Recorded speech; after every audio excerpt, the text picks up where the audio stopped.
There's a storm coming. You sound like you're looking forward to it. I'm adaptable.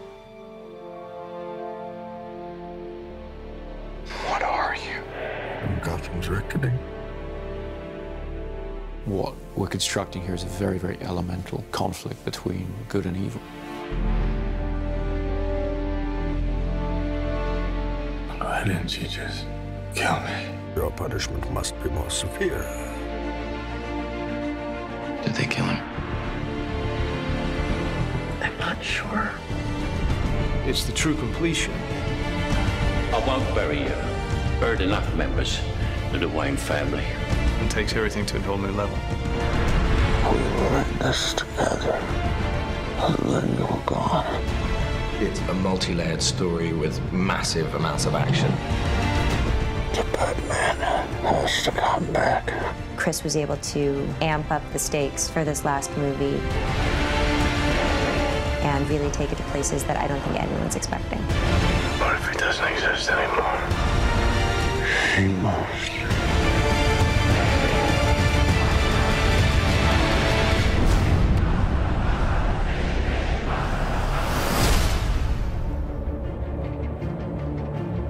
At the beginning of The Dark Knight Rises, we find a Bruce Wayne who's been damaged by his experiences as Batman.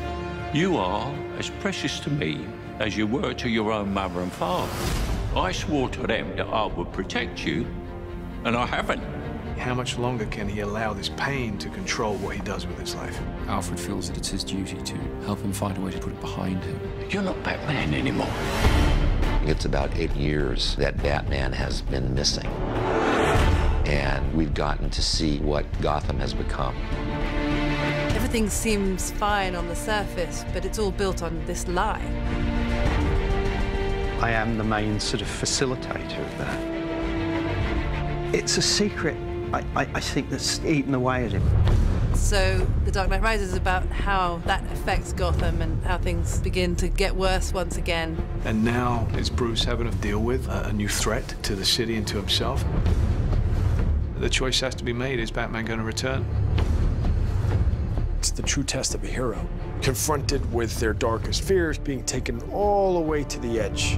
How do they come back? Do you think he's coming back? I don't know. In The Dark Knight Rises, we have an incredible ensemble that we've put together. I remember seeing Christian in the makeup chair. There was a 3-year-old in me that was like, that's Batman. It never stops giving me goosebumps. Standing in the suit, where you walk down the steps and everyone just stops. I really wanted to see Batman meet his match. There's a new kid in town. This is the first time that Batman has come across anybody who is superior physically. Mr. Wayne. Wayne's not ready to be reasoned with. When Gotham is ashes, you have my permission to die. Some people want to watch the world burn, but Wayne's come to pull the pin on the grenade. Tom Hardy is an extraordinary actor. What Tom is able to do just with his expressions and his eyes, it's terrifying. Through the course of The Dark Knight Rises, we'll uncover more about what drives Bane, where he comes from, what he wants. Let the games begin. And none of it's good news. He made some mistakes. He's Kyle. Girls gotta eat. Selina Kyle has her own code of ethics, which sometimes involves doing things that other people might consider questionable. We have to have a way of grounding the character, realizing that Catwoman could just be this con woman, this grifter, this classic movie femme fatale, really. It's a brazen costume for a cat burglar. Yeah? Who are you pretending to be? I think Anne understood right from the first that she was going to have to do almost everything in the film herself. She has to be that character. She took it on in the most extraordinary way. The most important thing is to fit into Chris's Gotham City. My Catwoman has to be Chris Nolan's Catwoman. Don't be shy. When you cleaned up the streets, you cleaned them good. Pretty soon we'll be chasing down overdue library books.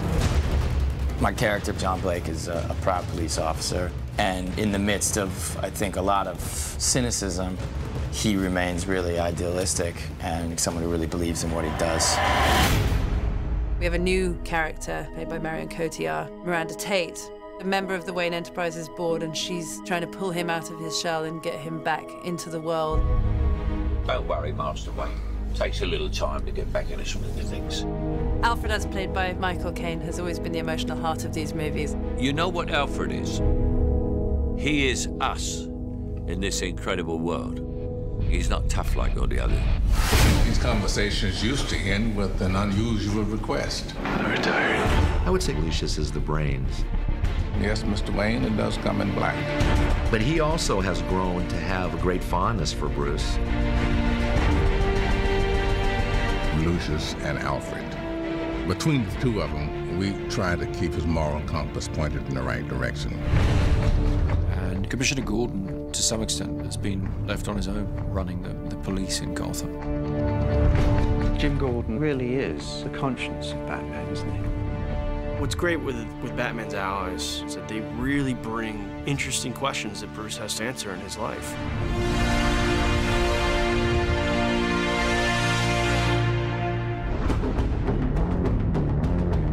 Chris has always had such a strong sense of spectacle, with this good human story to it as well. He turns those big action movies into something very intimate and emotional. You feel very close to all those people.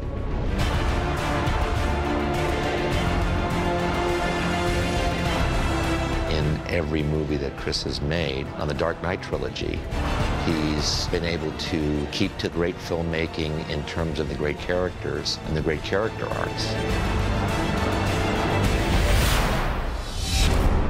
He creates whole worlds that you really can get lost in.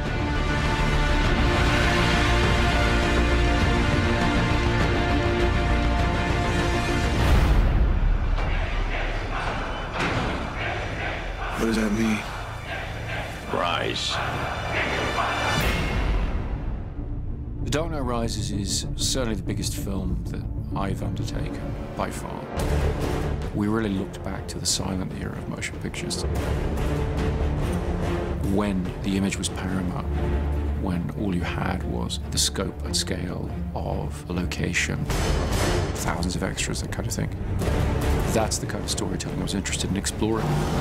Dark Knight Rises is about trying to get some of that romantic scale and modernism into it in a sort of epic way. We started the shoot in India, then we moved to the UK. After that, we went to Pittsburgh, Los Angeles, Manhattan. It's been relentless action from start to finish. We've expanded into the largest of genres, the war movie, the disaster film. They add scale, raising the stakes from a place where they were already extremely heightened. We do get a great kick out of doing this action work. To be in Inverness, Scotland, flying with a fuselage in an aircraft and 4 stuntmen hanging off an airplane. With Chris Nolan, as much as we can physically do inside of that lens is where he would like to go. We had them on the outside of the aircraft, shooting through the windows, and it was a big thing to come together. It has this wow factor. We're back at Carlington, which is this large hangar. You okay? Yep. A lot of the film takes place underground, so we've built a Gotham sewer system and we're pumping an enormous amount of water around it. We wanted to fulfill the promise of Batman Begins, which is that Wayne Manor will be rebuilt exactly as it was, but that the Batcave will be expanded and brought forward technologically. My mother warned me about getting into cars with strange men. This isn't a car. One of the biggest creations was the new flying vehicle, the Bat. It's a big insect. It's nearly 30 foot long and 17 foot wide. It needs to travel very fast up roads. It needs to climb up over buildings. Chris Corbould and Chris's designs are just phenomenal. It's a wonderful new gadget. We have a big stadium that we have to blow up. The Pittsburgh Steelers have kindly allowed us their stadium. We had almost 11,000 people turn up for one day's shooting to play fans of the Gotham Rogues. The biggest challenge is just the sheer scale of the operation that's going on. You know, we've got thousands of people in the stands, we've got multiple cameras, IMAX cameras. This is probably going to be one of the biggest, most demanding visual effects sequences in the film.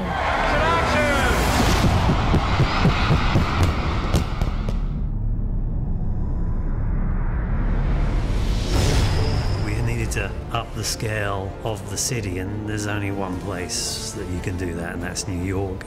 In the Wall Street sequence, there's a big battle between the police and all the mercenaries. And they've got something like 1,200 extras.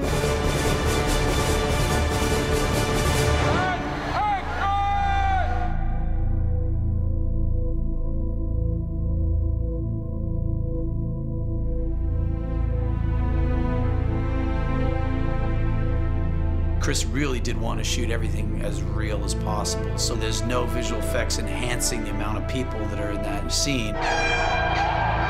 This was 8 months of preparation has gone into what you see here, working with the city, with the departments in order to control this set.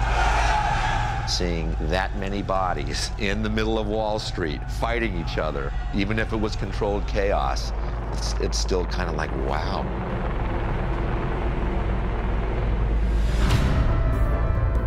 People of Gotham, we have not abandoned you. What does that mean? It means we're on our own. This is certainly the biggest movie that I've ever worked on.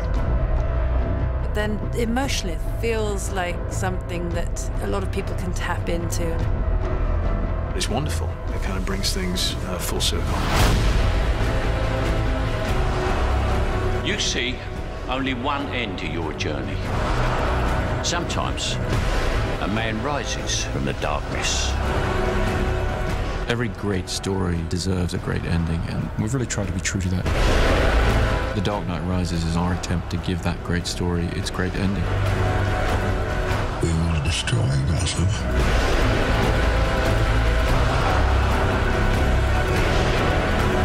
What now? You don't owe these people anymore. You've given them everything.